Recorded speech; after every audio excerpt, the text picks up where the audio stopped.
So again, I'd like to welcome you to Dear Younger Me, a dialogue about professional development beyond the initial career phases. And this was put together by myself and Michael Bayshore at University of Wisconsin. So I'm going to introduce the panelists. We have, and I'll just use their first names. The slides here will give you where they're at and their affiliations. But we have Dave, Maureen, Melanie, and Anders, each of whom is going to speak about their timeline. This will help give a little bit of context. I then am going to pass it over to Michael, who's going to help you understand how we arrived at this panel, and then we'll jump into the panel questions. So to help give everybody what the layout looks like for the next 75 minutes and to remind our panelists, what we're going to do is give a brief personalized timeline. So each of us will do this and highlight, for instance, one key decision point that aligns with the panel theme. Then Michael and I are going to discuss the backstory behind this particular panel. And then I will transition from that and discuss a little bit about the assumptions and what I'll call ground rules. So the things that we're thinking narrow the scope of this, acknowledging that there's lots of interesting factors and lots of spin-offs that may come from this in later discussions. We then will have the panel and I will be asking questions of the panelists and we will transition into a time when the audience can also ask some questions, and we'll use Discord, and Michael will be monitoring that. He'll say a little bit more during his time. Okay, so I think I will pass it over to Dave. Okay. Well, I guess the first thing that you can tell from this slide is I'm much better in programming visualizations than I am in drawing things in PowerPoint.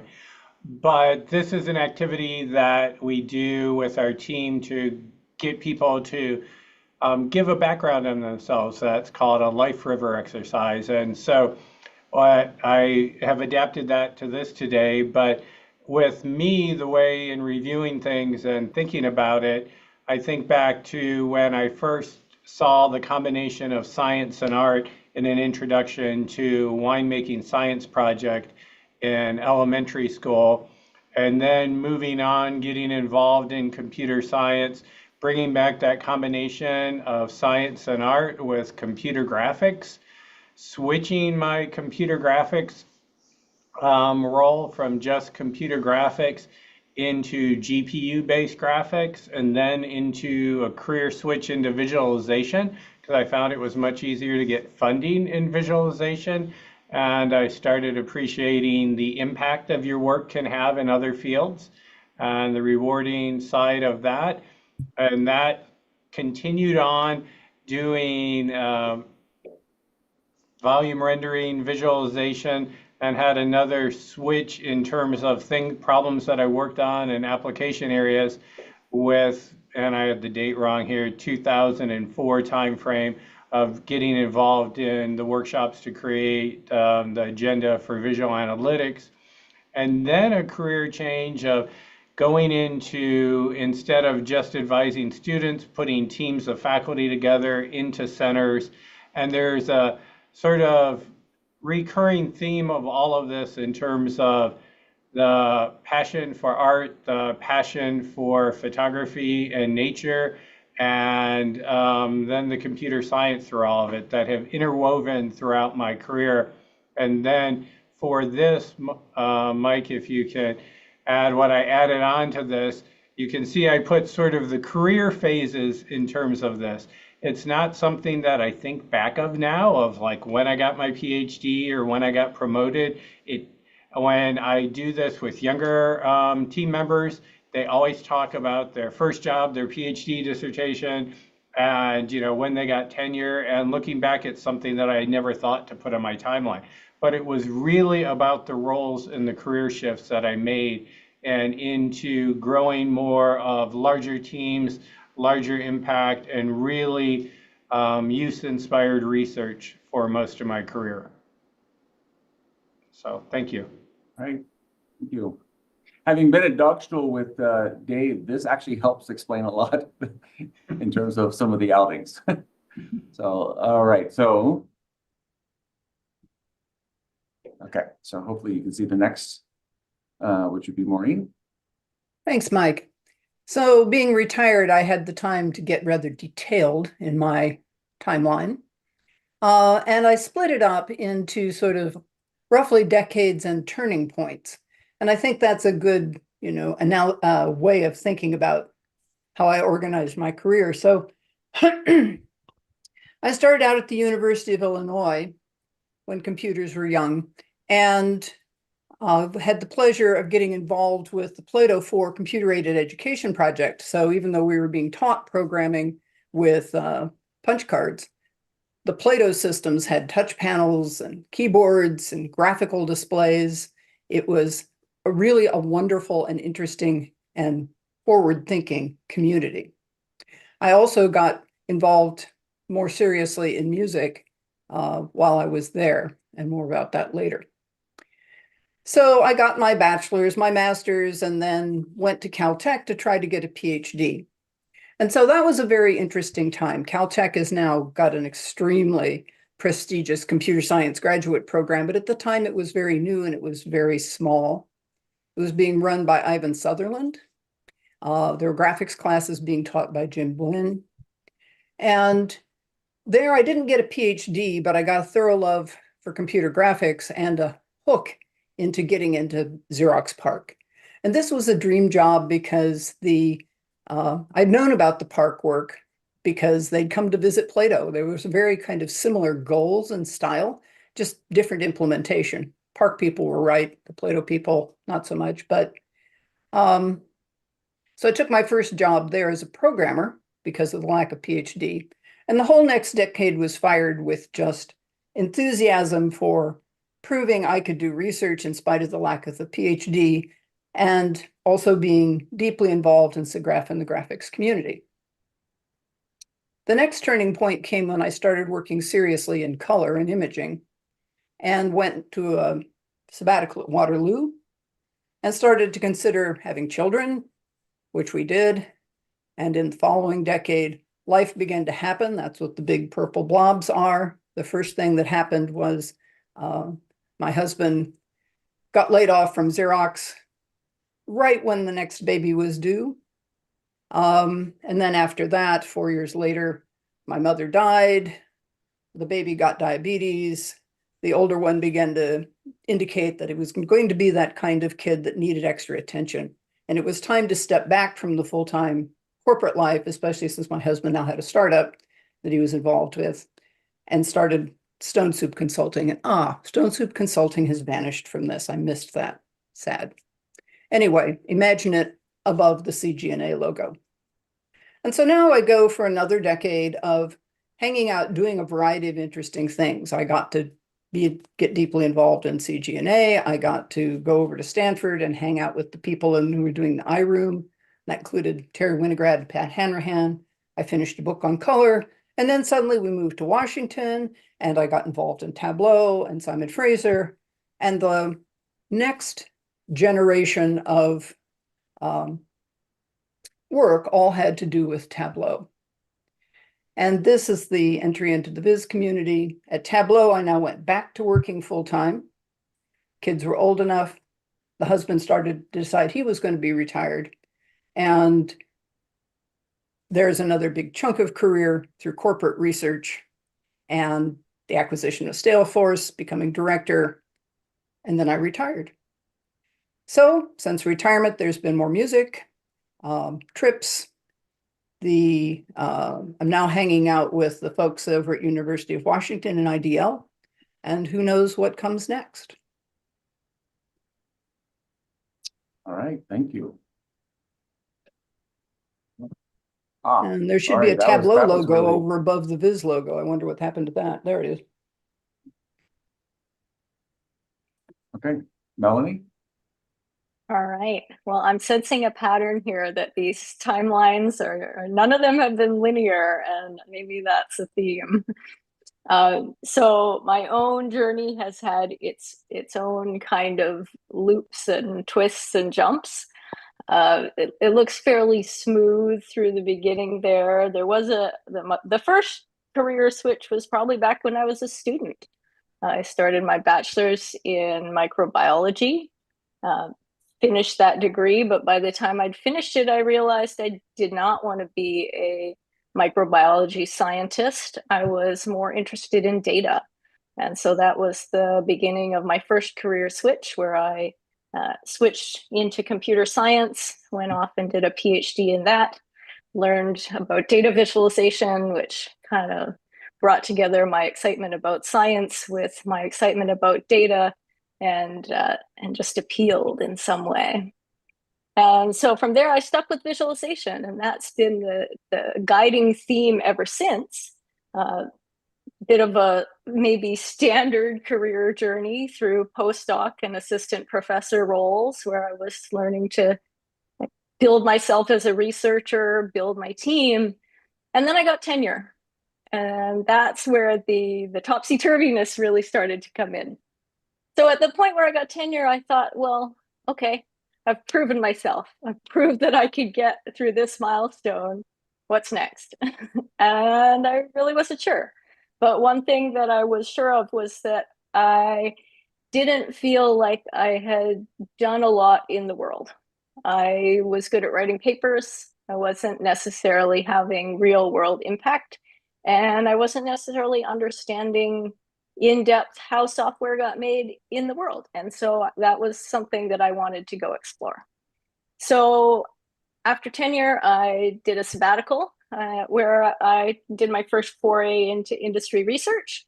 And I moved to Silicon Valley and joined Agilent Labs for a year, which was a fascinating experience of learning about how corporate research happens and how that differs a little bit from academic research, where maybe the focus is a little bit more on making sure that the problems you're working on have a place to land, a place where that they could have impact and turn themselves into products or influence products in some way. And that idea of having impact was really, really exciting to me. So after my sabbatical year, I went back briefly to my academic position, and then eventually decided to make that switch more permanent, where I moved back again to California and joined Tableau Research. And I was fortunate enough there to work with Maureen and have Maureen even recruit me to join Tableau. And so I got to go and spend the next 6 years embedded in the wonderful Tableau ecosystem. I started out there in Tableau Research and began prototyping and experimenting with some new technologies. One of those was fortunately a hit. We had developed a bunch of natural language interaction techniques for data visualization, and Tableau was convinced and decided to commercialize that into a feature that is now in Tableau Server. And along with that switch, what I did to help guide that adoption and implementation of the technology was to take a step back from Tableau Research and join the product team to help move that idea into practice. And so I joined the product team as a user researcher. So I was now responsible for doing the more applied research studies that would help to ensure that what we built was going to be usable and useful to the customer base. And so I stuck with user research for some time, grew into a manager role there, and then eventually got a new and interesting opportunity to go back to academia, but this time in a new role. So Dave talked a bit about starting to grow teams of researchers and putting together faculty on bigger center level projects. And so that is the kind of work I'm now doing, where I'm now back in academia, but at a brand new institute, the Roux Institute, which was formed 4 years ago and is aiming to bridge academia and industry by doing very applied and impact-driven work with corporate partners. And so It's a new opportunity for me. I'm excited to be there, and I didn't put the question mark on my slide for what's next, but who knows? We will see. All right, thank you. Next will be Anders. Great. Thank you so much, Mike. You know, my timeline could be relatively simple. It could just be a line between the beginning and the end.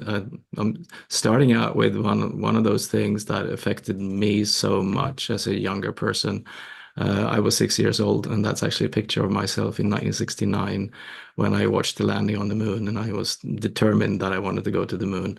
And that was really the starting point for something that turned into sort of a lifelong passion for space and the exploration of the unknown. So if you just put out the timeline here, we can just have a look at, you know, the twists and the turns, and I was so influenced by all these things, and, you know, in the 1970s and the exploration of space, and I really became a sort of a space and physics nerd, and ended up doing physics for my first degree, and then got a little bit diverted into quantum theory. So my PhD is actually in very theoretical perturbation theory, and you know, as a consequence of this task that we were given, I actually had to go back and read my thesis from 1992, and I was like many of you will in the future will go back and read your thesis. Did I write this? You know, it's a long time ago.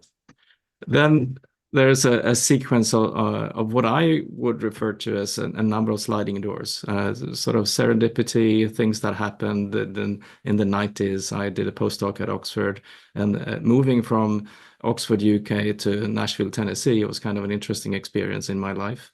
And then ending up moving back to England, meeting my partner, and then being recruited back to Sweden to direct supercomputing, because I was doing a lot of parallel computing back then. Which was really one of those decisions in life. Should I do this or not? I wasn't really determined that I wanted to go back to my home country. But I ended up doing that. And at that point, also started doing a lot of visualization work. And that's the transition from more physics-based simulation and visualization to do more, as you can see, the volume rendering equation here, and then taking up a research position at Linköping University and working a lot with medical visualization, but at the same time keeping the passion for space, which I think was still there. So I ended up working with places like the Hidden Planetarium in New York, and started doing space viz. And also at that point got so excited by the possibilities that visualization has for communicating science to a broad audience. In a planetarium setup, in a museum, and the kind of impact that you can generate outside of our research community by just showing things. And when you have children visiting your lab, I have about 200,000 people visiting the lab every year, and the sort of immediate feedback that you get from these visitors, and that you can actually change the mindset, just like I was affected by the landing on the moon. By showing science to younger people, we can have a huge impact. And this is all what the Visualization Center is about. And we've done a number of things there. We've grown. I've become the director of this place, and we're several hundred people working here at this point, and the research division has grown significantly during this time. One of the things that I put in here is the open space project that I'm very passionate about, but also how we communicate fundamental things like some of you may have seen the Chemistry of Life show that we screened down in Melbourne last year, and now scaling this up to reaching more than 2 million visitors in our facilities, which is kind of nice. But, you know, at the same time, also when you reach that point in your career, you get recruited into a lot of admin and managerial positions. So for the past 5 years, I've also been directing Sweden's AI research program, and got heavily involved in that community. But, you know, all keeping the timeline going, and keeping the focus, and just connecting the dots. It's been a long, winding journey. And if you bring the last picture here, what I'm doing now is that I'm working on going back to the moon virtually, finally, and interviewing the astronauts that actually were there, and telling their story on site using visualization, and create the images that they couldn't produce back in the 1960s and 70s. We can do it now with the help of visualization. Fantastic. All right, thank you. So I will I will give my timeline. I will confirm my teenage daughter's statement that I'm the most boring of this group, because I went with the linear version. But yeah, I'll just highlight a few things. I moved to the University of Utah in 2002, and so I collapsed my educational years, which were not in Utah. I grew up in Florida and did my graduate work in Rhode Island at Brown University. Had the benefit of working with Andy Van Dam, and I think that in terms of mentors, I worked with him for my master's degree while working with George Karnidakis for my PhD.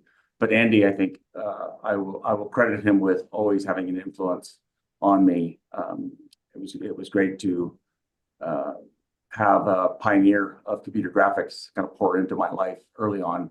The other person I'd like to acknowledge would be David Laidlaw. So he was a junior faculty, had just moved to Brown, and so invested a lot of time in me. And I to this day still keep up with David and appreciate him. So I moved here, and I think, like Melanie mentioned, did the traditional move through marched up in terms of academia, pre-tenure work, and the again kind of shout out credit I would give would be to Chris Johnson as the mentor here at University of Utah, faculty member here. He was the founder of the Ski Institute, and he lured me here. And I would say that everything he said about Utah was true, and so I really have appreciated the mentoring and the encouragement he gave. The first major transition for me would be sabbatical. So I had the opportunity after getting tenure to go to Britain, and so my wife and I and our 3 kids, we moved into a 2-bedroom flat with the 3 of us, and I worked at Imperial College London for a year, and that gave me the opportunity of seeing a different system. And I was a professor of aeronautics for a year, which is great in terms of my interest in scientific computing broadly defined. So scientific computing and viz, scientific computing and machine learning. And so that exposed me to a different way of thinking, which I think is part of why sabbaticals are healthy. Immediately upon return, I found out that during that year that I was there, that I had cancer, and it had gotten to the point where I needed immediate treatment upon returning. So I can say that one of the most difficult lectures I have ever had to give is the one in which I tell my students that I would be entering treatment at the end of the week.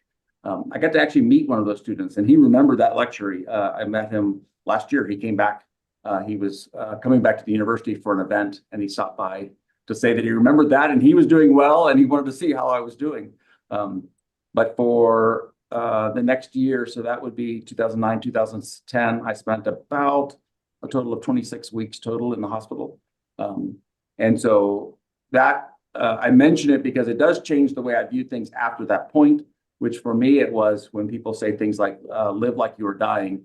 I can say that part of my life transformed the way I view things moving forward.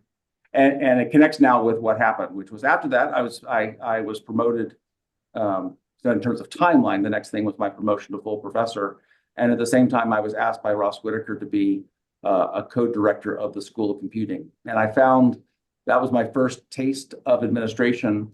And I would say that within kind of science and engineering, the typical thing that I would notice about administration would be that there would be those that would do it as a service to the faculty, but there was always this kind of eye roll. And by that meaning people saying that it wasn't what they prefer to do, they were willing to do, but not their interest. And so I went into it having heard all of that. But what I found, given my interest in team science previously, so part of just something that naturally I gravitate towards in terms of interdisciplinary research, I found I really like administration in the sense that I found that there are lots of great faculty in my institution with whom I found that finding ways that I could help them do better at what they wanted to do was fun to me. I learned a lot from them, and I still do. And so with that kind of lens, what I have tried to do is keep a foot in my own individual research. But you'll see in that set of roles, which would be I was the director of the Ski Institute when Chris Johnson stepped down. I did that for 2 years. I became the executive director of informatics across campus. And most recently, I've started as the assistant vice president for research doing strategic initiatives. Fortunately, all of these roles have allowed me to keep one foot in research. So I have not become a quote full-time administrator. But in all of these research roles, I have found places in which team science, kind of the team science aspects of my interests have allowed me to work with people and see them succeed. And so that, I think, was something in terms of turning points or transitions in terms of the way I view things that I think are of interest to this panel and something I'd like to talk about. All right, with that, I'm going to hand it off to my panel partner, leading partner, which would be Michael. So hi, I'm Mike Gleischer. I am not a panelist because I have the most straightforward path through time. My day job is as a professor of computer sciences at the University of Wisconsin in Madison. I've been here for 26 years, which, as the timeline shows, is not quite half my life. I did the usual school things. I spent some time working in industry, and then I came here to the university to try being an academic. I've been trying this for a very long time.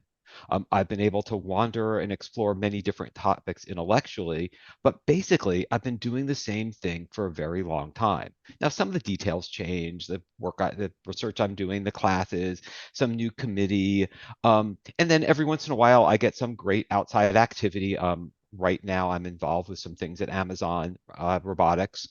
But overall, my job remains pretty much the same and has basically been the same job for 26 years. Now, don't get me wrong. This is a really good gig, but it does make me think about like what kinds of adjustments could I make to either increase the impact I have or to adapt as I change and my needs change. And this brings us to the topic of the panel.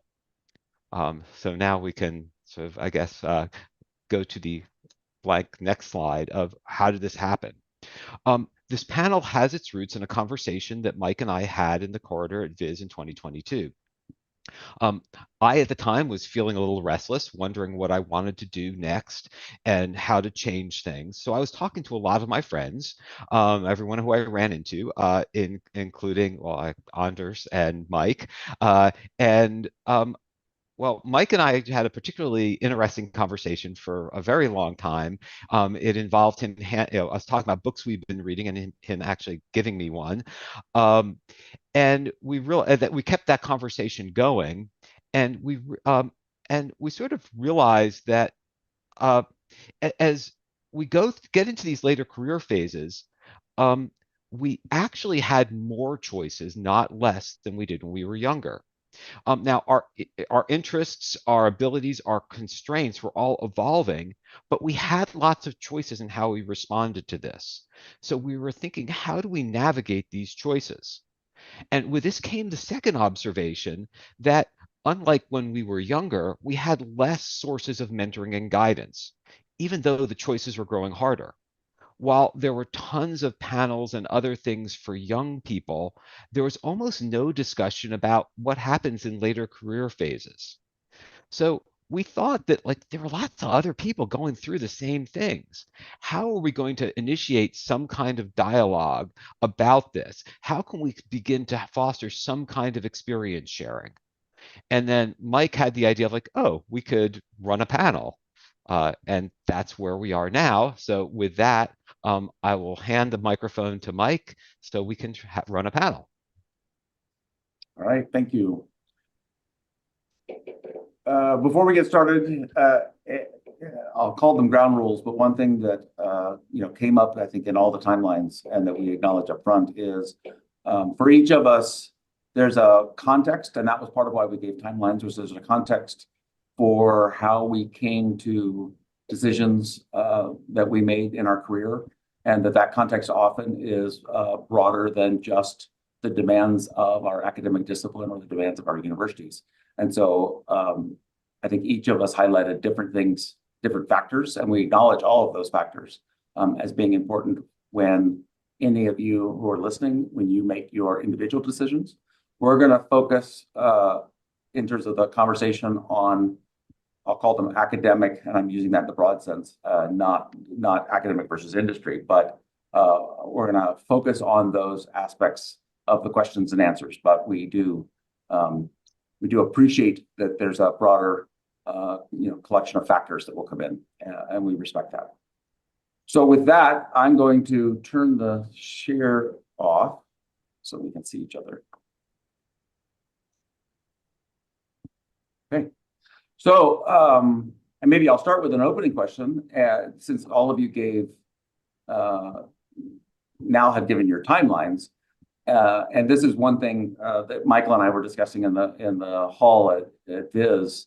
So we were commenting, David, that we will credit you with this panel. That is, it was Oklahoma City. We were kind of excited to be back and seeing each other. Right? I think there was a huge excitement to be back physically in Oklahoma City. Allowed a lot of us as Viz researchers to reconnect. And so Michael and I were chatting about these topics. And one thing that came up, or one way that we tried to synthesize it down to one question, was what advice would you give to your junior self? So looking back, maybe since we're doing this virtually, but I'll treat it as if we were together physically. I'll pick on people in the sense of just choose someone. So I'd say, Melanie, maybe I'll start with you. Given your timeline now, what advice would you give, or what thing would you maybe wish you had been in front of you now that you've seen your timeline?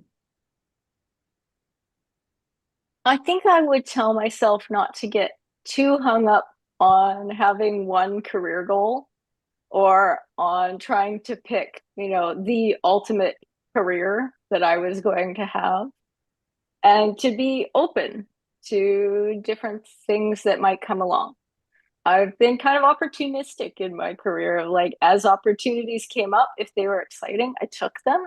And every time I've done that, I've really been happy that I did, because every time I did some kind of major switch, I always learned something. And so I think I would tell myself, don't get too hung up on this idea of being a professor or being a research scientist or being a whatever, to just be open and to expect that things are going to change. So asking others, I think, and people can jump in if you have follow-up questions, but I think, Dave, did you imagine that you would have stayed at Purdue for your entire career? Was that part of your mindset? And I'm doing that as somebody who's at Utah and continued. I'm just curious now, having known you, did you anticipate that transition somewhere in your life, or? So I made a deal with my wife when we moved to West Lafayette that we would stay there for 5 years. We had moved from the Baltimore, D.C. area, loved all the opportunities it offered there. We were moving to a small town in Indiana that didn't have good restaurants, didn't have good shopping, didn't have good hiking. The Canadian Rockies were a long way away. And so it's one of those things where I said I would stay there. Then I got involved in running the vaccine center. And it's like, well, I can't leave that and something else. And, so I didn't plan on spending my whole career there. I always thought I'd go to other opportunities. And, the advice I think back on is what has driven most of my big changes. I overanalyze every decision to death, except getting together with Sue was the only thing I didn't think twice about in my entire life. But it's really the case of the impact. What's the challenge and what's an impact? Where will you learn things and what impact will you have on it? That's really driven me and given me the most reward, which is why I started doing simulation and natural phenomena originally, because I was just fascinated by the complexity of nature. And then, the passion I had for combining art and science, or the human input to fill in what science can't do, got me into graphics. It got me into winemaking. It led to a startup that we still have going. And, the challenge and impact really led to going to, directing teams of faculty, directing centers, trying to do something here as Associate Vice President for Research of really crossing disciplines, working on large scale problems, and really seeing where are we having an impact. And what I found is hopefully I've distilled that in the students who have worked with me. I always found students were much more excited when they were working with someone and they created something that really helped them and they saw it deployed, whether it was at a presidential inauguration or a Coast Guard search and rescue, things that had impact. And it comes a point in your career where you start thinking about those things. And I realized they were always driving me, but I was always more concerned about, papers and grants and these things. And I guess I wish I wouldn't have worried so much about those details and just focused on, where I could learn things and where I could have an impact. Okay. So, pivoting from that, I guess, Maureen, the way you presented your timeline is as pivots. Do you sense that along any straight line, that you could sense when that pivot was going to happen? So looking at your timeline and given the number of pivots or transitions, imagine the graduate student who comes in and is looking for that advice. What would you glean from that in terms of what you would tell them? Well, a couple of things. One is change happens. You're going to do those pivots. They're often painful and worrisome, but it'll come out all right. If you have a good solid feel for what it is that makes you effective, how well you work, what do you need? For me, it's being in these amazing places full of amazing people and brilliant ideas. And yeah, I kind of hold myself in the middle of the pack. I do good work. But I didn't mention, for example, when I was first working at Xerox, I was working for Warnock and Geschke, the Adobe founders. They were getting those ideas, all these ideas about desktop publishing and digital graphics for illustration and design. It was all right there, and I was doing good work, but I would have never imagined that. But it was good to be there. All right. So the next transition was a little more interesting and exciting. Originally, it was all about moving into color and that whole color science domain as well as the graphics. And then suddenly life started happening. Yes, it was good to have a baby, but it's disruptive. And then those purple balloons, right? So when that next round came, when I started Stone Soup Consulting, was able to say, I just got to step back. Yeah, all those plans that I was going to be, an international figure in color and imaging beyond what I'd already achieved had to be kind of laid aside and just take life as it comes. Well, some really interesting stuff happens. It was just magical working with Pat Hanran and Terry Winograd. That was when Pat first started thinking about Viz. And then all of a sudden life happened and Doug's startup got moved to Microsoft, and we had 3 months to move to Washington after 25 years in Palo Alto. And I'm thinking, wow, well, what's going to happen? What happened? Tableau happened. They called me up. They said, design color maps. And that just launched the whole next round of my career slowly over time. So life will happen, changes will happen. But if you build a good solid model of what helps you do good work, you'll find something. You'll keep doing it. And if you have to take a little downtime in the middle of your career like I did, it can come roaring back. Okay, thanks. Yes, as I was listening to you, your story connects with Anders in a way, and I want to ask you the same question, Anders, but a little differently, which would be, many of the young academics in the U.S. often feel as if up to and including tenure, they have a goal, and therefore they can align everything they do relative to that goal. Should I or shouldn't I? And then there's a group of people who feel kind of listless after that. And so you mentioned space, right, in terms of the way you presented it, space on both ends, both initial and capstone. But was either that, or was there something else that you used as a North Star against which you were able to ask that question of yourself? That is, does it further in terms of your career? Or what advice would you give, say, to the newly minted tenured faculty member who now is saying, so now what? In terms of setting goals, the way that you're especially given the way your career has progressed. That's a very good question, and I've been reflecting over that, and what kind of advice do I give to the younger people around me here. And I think when you end up in that stage in your career, when you have accomplished, you have reached tenure, and I think it really goes back to this basic idea, and the passion that you develop for something. If you stick with your passion throughout the career, you find the meaning. Don't set the goals in terms of your standing in the community, a certain position, certain level, but the goal is really to challenge yourself all the time and to stick with that passion. And perhaps one of the things that if I talk to myself at that age, I would probably also point out that it's really important to act on opportunities and act on them very quickly, and don't be afraid of acting on things. So in combination has probably guided me a little bit through my path.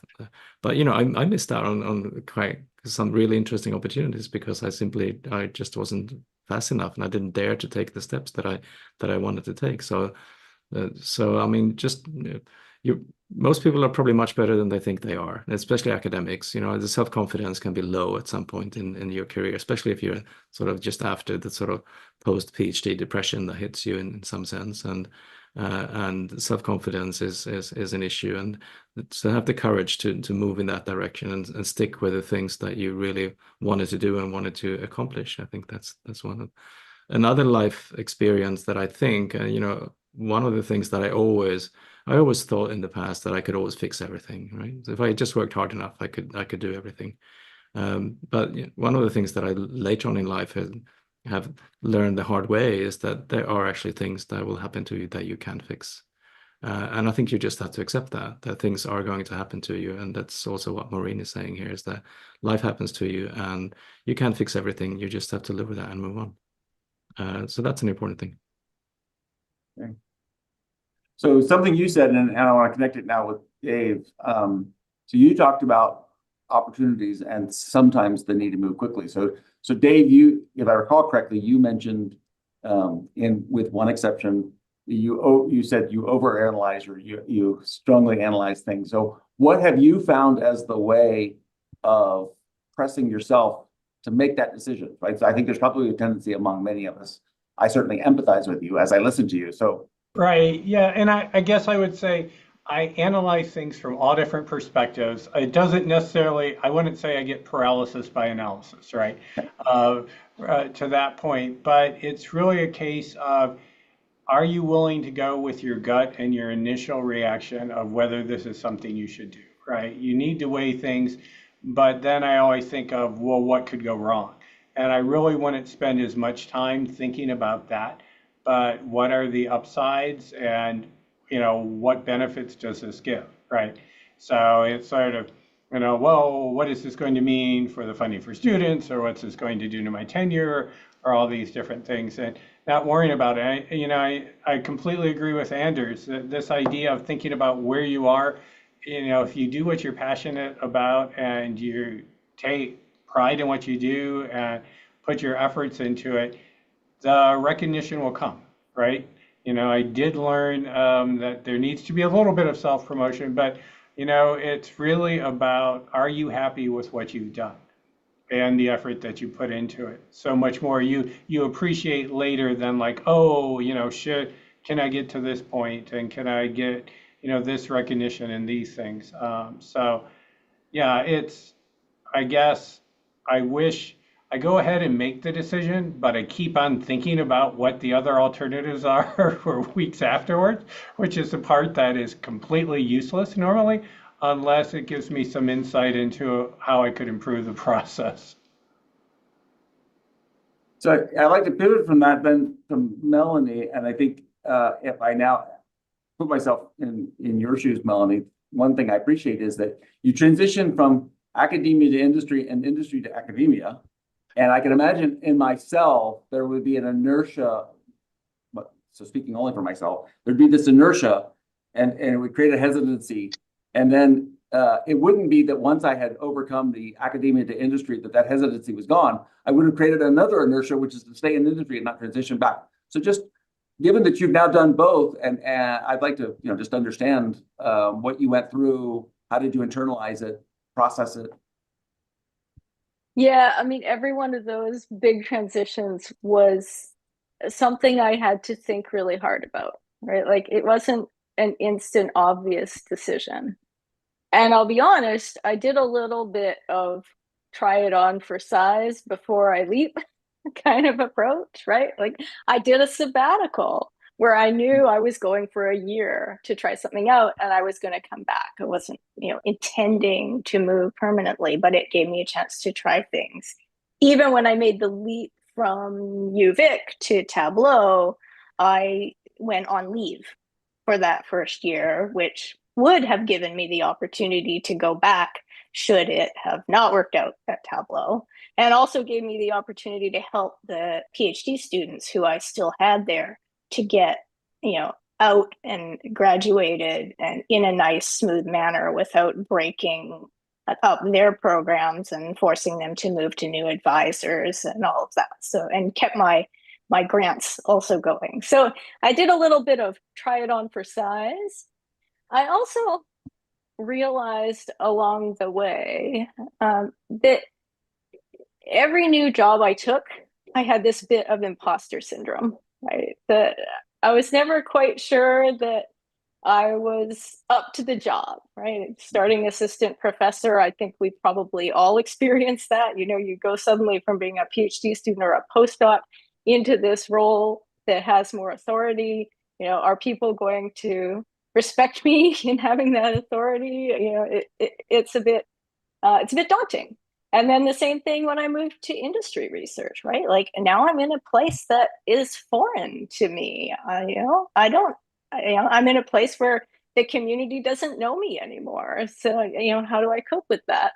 But when I reflect back on it, I'm realizing that at every place where I took a jump and moved somewhere new, it was in a place where I was actually starting to feel like I had a handle on the job I had, and I was getting a little bit bored and restless. And I was maybe ready for that challenge. So by the time I moved to my current role, I had kind of embraced that idea that I actually want a job I don't know how to do. And that's what keeps me challenged and interested. So, could I ask a follow-up, Melanie? I guess thinking back on it, I expected every change that I've made to really have a long-term period of uncertainty and be a lot harder than looking back the transition really was. Do you sort of find that? I mean, things are disheveled and, up in there for a short period of time, but it's sort of, to me, I always thought it was going to be worse than what it was. True. Yeah. I mean, Yeah. you're really sort of feeling out of sorts and unsettled for a short period of time, and then you settle into the groove of things, and you meet great colleagues, and you get into real problems and start solving some of them, and yeah, it's not as hard to transition as you might think leading up to the transition.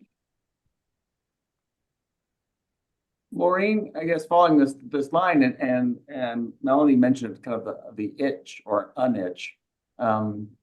Did that sensation come about? Meaning, were there places at which in your path it wasn't that an external factor necessarily caused a transition, and it may be that you don't even know what the itch was, but there's something that you could sense may change your trajectory.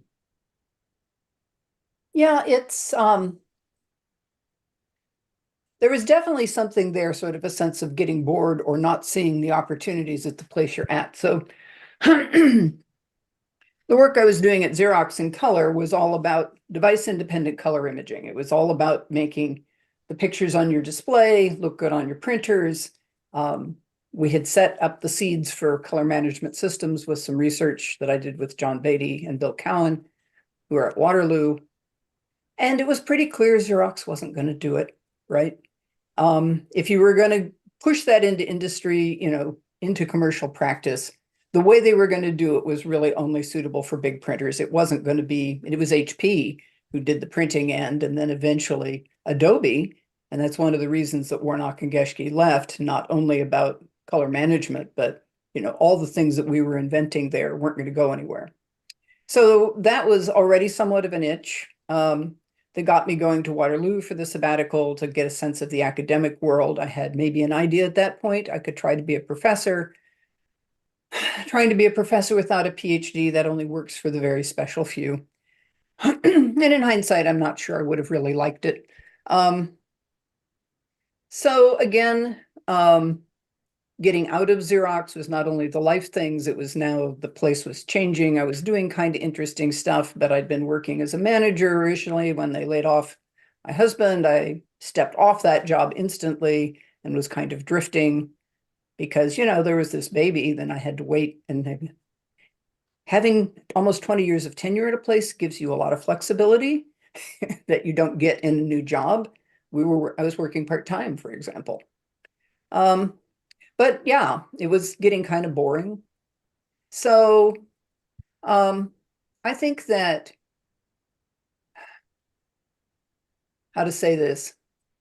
I guess this was wisdom from Ivan Sutherland, of all people, who was saying that the way to make great impact is to be sure that you're in a space where the problems are new and the impact is possible.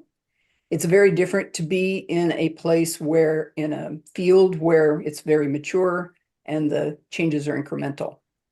And so I think almost kind of subconsciously, I managed to do that, right? We did it at Park and Digital Documents, watching what Pat and, my contributions to Stanford were small, but there were some very interesting and exciting things happening there. And then, of course, Tableau is changing the world. 2004 was right after, their first products went out. So, so I guess the excitement of the new places with the new people and the opportunity to be part of it mitigated, was part of the attractant, right? So it's not that I was so linear in my thinking that said, time to switch careers to a new domain. But, when the opportunities came up, I found I was pretty willing to jump at them. Okay. I'd like to press in, and Anders, I'd like to ask you this, and it's relative to Maureen mentioned him back, and she mentioned Ivan Sutherland's quote. And so I think many in our audience, myself included, would be interested in your view on kind of this, I'll call it a two-part or two-angle question. One is that we often, especially the more senior we get, we continue to emphasize impact. And I think we all want impact, but in the middle of something, it is difficult for us to examine everything we're doing and actually identify which are the impactful ones. Right? We hope that they all are going to be impactful. So what measures did you use for that? I think so that's one part of the question. The other one is that when you're, again, looking at that portfolio, some of these things take more time. Mm-hmm. And so you might then identify something and think, okay, this will be impactful if I solve it. But the duration were issues. So you come back looking and realizing, okay, if within your department or within your college, within your school, you need X number of publications, you might look at that and also feel that there's this other conflict. So relative to impact, how have you chosen to balance those things? Mm. What advice do you give? I think there are a couple of choices they need to make, and I think it comes down to the definition of what you see as impact. If you define impact as the number of papers that you are producing out there, or if you look at the impact of the particular research, I mean, for me, I think that perhaps the biggest impact that I've had in my work is that I have millions and millions of children that are being exposed to science in the museums that are using our products. We have the virtual dissection of mummies at the British Museum with millions of people who are actually using volume rendering. And I'm sort of proud of the fact that it's our equations that are powering that and that kind of impact. That to me is more important than the actual citations that those papers are getting. So I think you have to define what you see as impact, what's rewarding to you. And of course, being an academic, we are very proud of the work that we're doing, and we want our papers to be out there and have the impact that we want. And it's also important as your identity in the community to that extent. But I think you need to balance the different aspects of impact and find the reward that you get for your work. I mean, just a few months ago, I got an email message from a girl who just wrote a very nice message, and she said, I just started doing a PhD in biology because of a presentation that I listened to you 10 years ago. And that's the kind of messages and impact that gives me the energy to continue and motivation to continue doing the work that we're doing. So think broadly about impact. That's maybe my answer to that question, and define the impact that gives you the energy to continue. So switching to Melanie, given your trajectory, so academia, industry, academia, did this, I'll call it foray into industry, on this question of impact, did it expose something to you relative to impact? So were there ways of thinking about impact in the way that Anders said that industry helped highlight that you think are worth voicing? Because I think in academia, and I like the fact, Anders, you said, traditionally we might say papers. So are there other things that you would say, think about this or consider this? Yeah, I mean, I agree with Anders, right? About finding what impact means to you and going after that. I think when I went into industry, what I realized is that there are many other ways that you can have impact that don't necessarily involve papers, or that involve papers plus other things, right? There's a lot of work I did at Tableau that is not in a paper, but it influenced the product that is in the hands of millions and millions of people and making their lives better every day. And part of what I loved about being at Tableau was that it was a very mission-driven organization, right? All the people wanted to have that impact on the world. And it's, I think, the same thing that drives me where I am now. We're also a mission-driven organization with the dream of building this bridge between academia and industry and doing research that is both academically, pushing the boundaries of the field while also getting in the hands of people with real problems. And I noticed in Slido, relating to this topic, someone was saying that doing things that have impact in real world impact tend to take longer and fewer opportunities for publication, and wanted to know what we thought of that. And for me, it gives you different opportunities to publish, and you just have to be very thoughtful about where you publish, and potentially you can get multiple publications out of it from the application side, from the technical side, but it does take longer. And so so if you're in the point that you're not a point in your career where publications don't matter, right? Sort of after tenure or after whatever promotion you're interested in, there are ways you just have to be more creative. And, I think a lot of us have gone through ways of changing where you might publish, adding additional venues, additional things, but you need to make sure that it's valuable and rewarded at your university. How do patents count? How do use of software? How do curated data sets count? And, talking to people within your organization about the value of those to make sure that the work that you do is rewarded, so that while you may get personal impact, it doesn't mean that it's going to be detrimental to your career, right? Those are important things to balance. So I want to jump in also. let people digest David's, but looking also at the impact that you can have on the people around and the organizations around you, right? We keep talking about publishing. Well, folks, papers aren't everything, you know. And in my career, I often got involved even at a kind of unsung level at trying to make orgs work better for the people inside of them. I've done stints as a manager.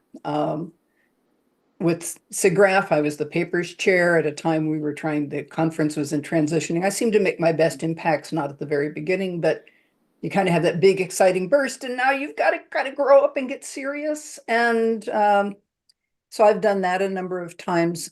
And if you're going to make your impact that way, in particular in things that aren't really flashy, then you have to just count on your own self-satisfaction and the fact that you see things working better and the people around you being more productive. So it's okay to call impact being satisfied, right? If papers is what does it for you, great. But there are other ways. It's not all about the concrete goals and markers that society puts out for you, right? You have to make your own. If you can line them up with something society is celebrating, great. But if you just drive yourself for those markers, that can really lead to unhappiness. Wasted opportunities, do something different. Oh, that's a good word. So I think we have about 10 to 15 minutes left. So maybe what I'll do is ask Michael whether there's questions coming in that we've missed. I know that Dave, you just mentioned one that was in Slido. So are some audience questions, or from the audience, if there's things now, I'll please get them into Slido. Yeah, in fact, if you were looking at the back channel, they're all listed for you. Okay. But one that I think is very relevant to the hasn't been talked about is a lot of what people have been talking about are the big spectacular changes, but what about the smaller changes and the I guess the question points at ripples rather than waves. So I'd love to hear people address that one, because that's a really great question.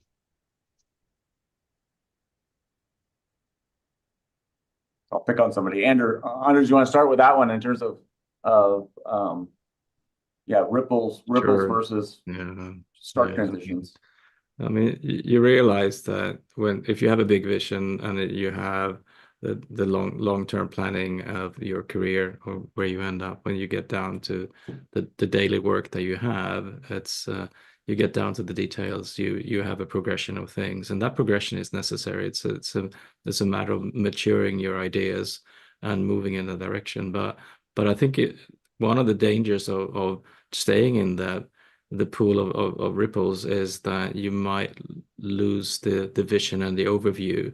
So I think if you progression and smaller steps in the right direction are super important, so that you don't get lost in your direction, and that you lose track of the details that are so important, because everything in science is built on a progression. You move forward, you move slowly, it takes time.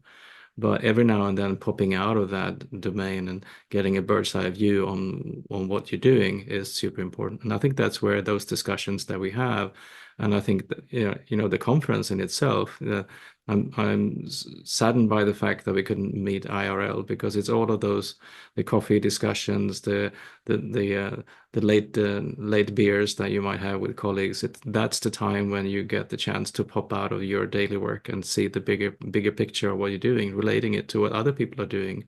And that's how we as a community is moving forward. Working on the details by keeping an eye on the big vision. I think that's the answer to that question for me.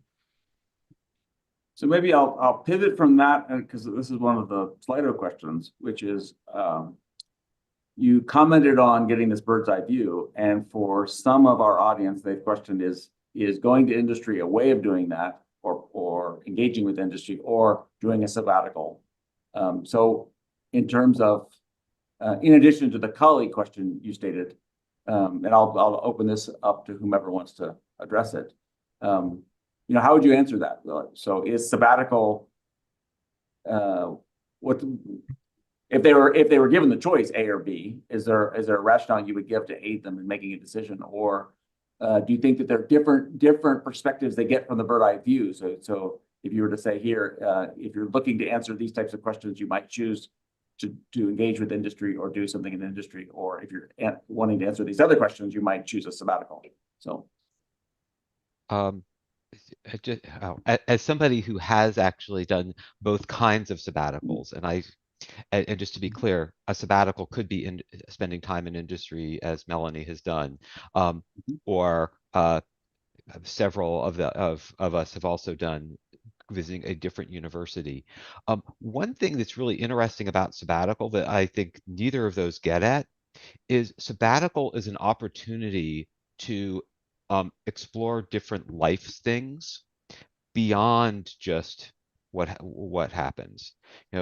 For me, the ability when we took a sabbatical to go to France with my family to just live a different life really was an eye-opening thing that changed me in many ways.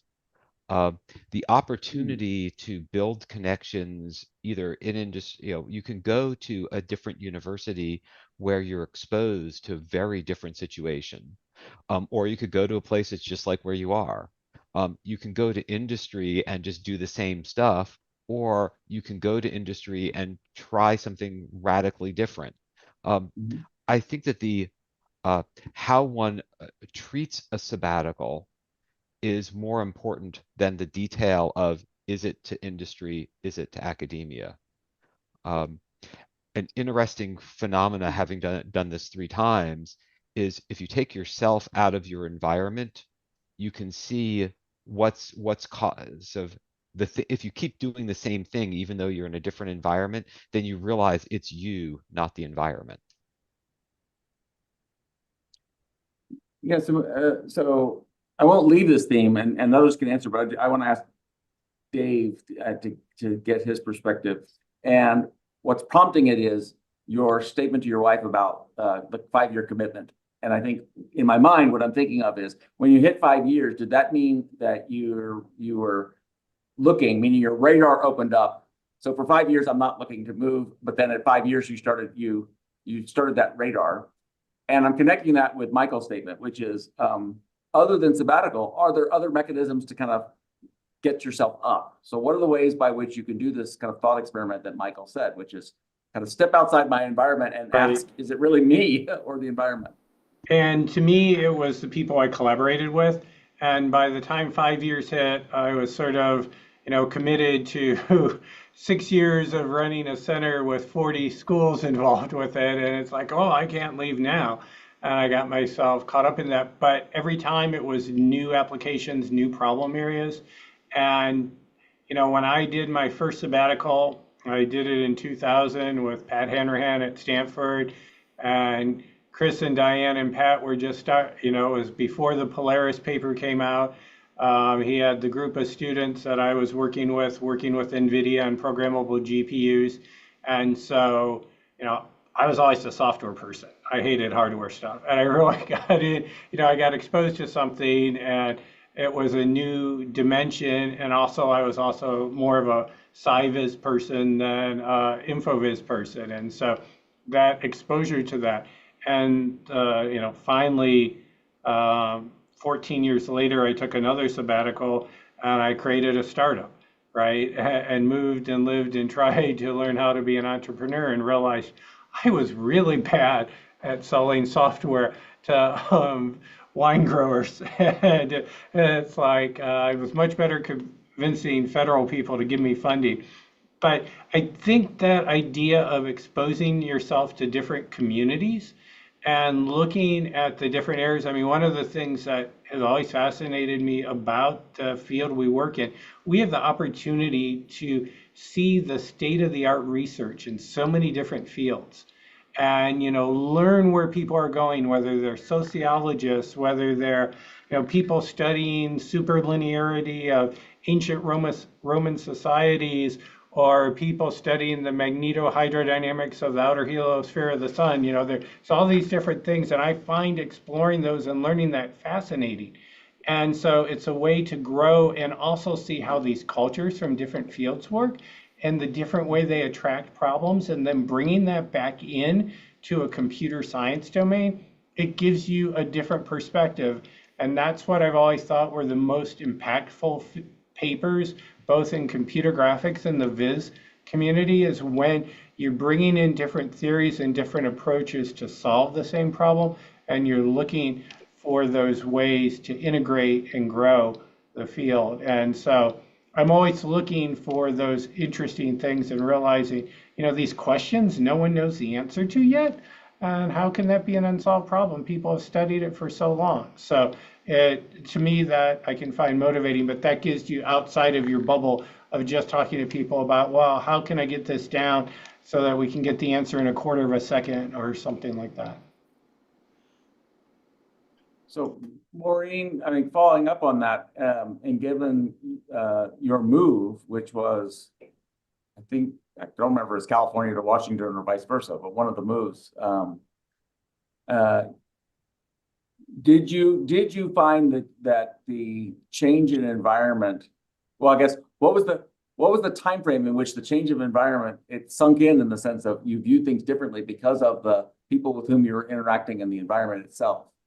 Because I think in listening to Dave, and one thing I appreciated of what he said is that not only collaborations help, but what I've observed is that visiting collaborators often became, and not for extended stays, but even a couple of days, just being in their environment was enough for me to sometimes pick up on this different perspectives. I'm just curious what your experiences were.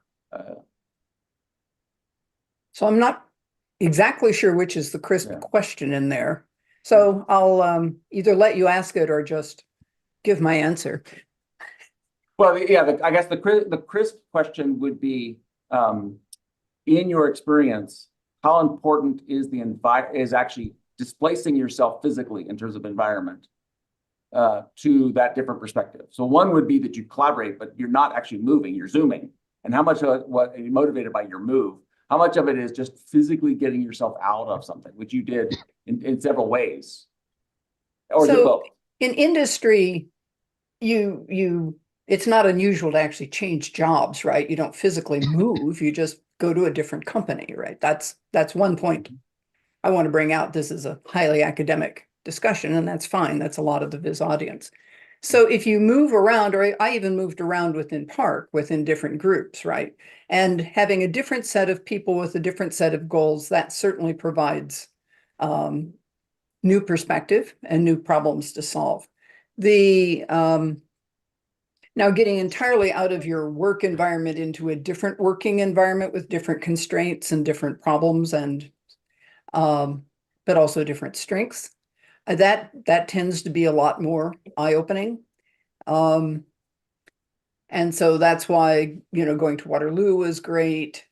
Being hauled up out of California and dragged off to Washington because my husband's startup got bought by Microsoft was pretty disruptive. But I like Seattle, I like rain, and it gave me a different set of opportunities.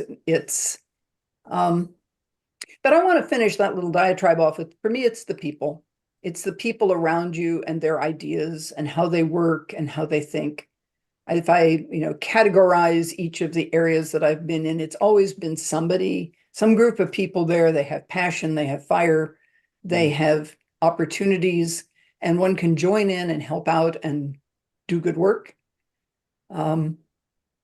So that, I think, answers the question. It's for me, it's the people, right? Less than the physical locale. So we're coming up on our hour.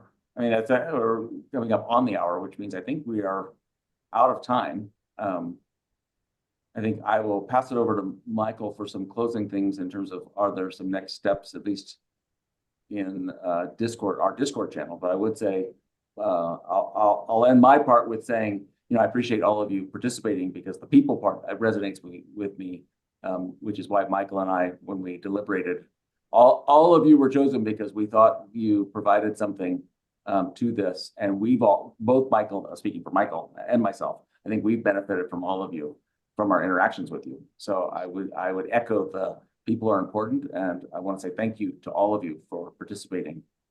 This has been really fun.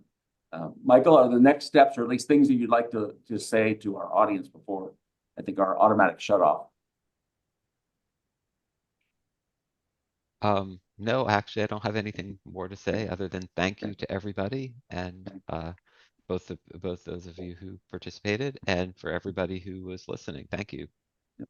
Okay, and I think Michael and I will continue to brainstorm on ways that we might continue this conversation beyond just this panel.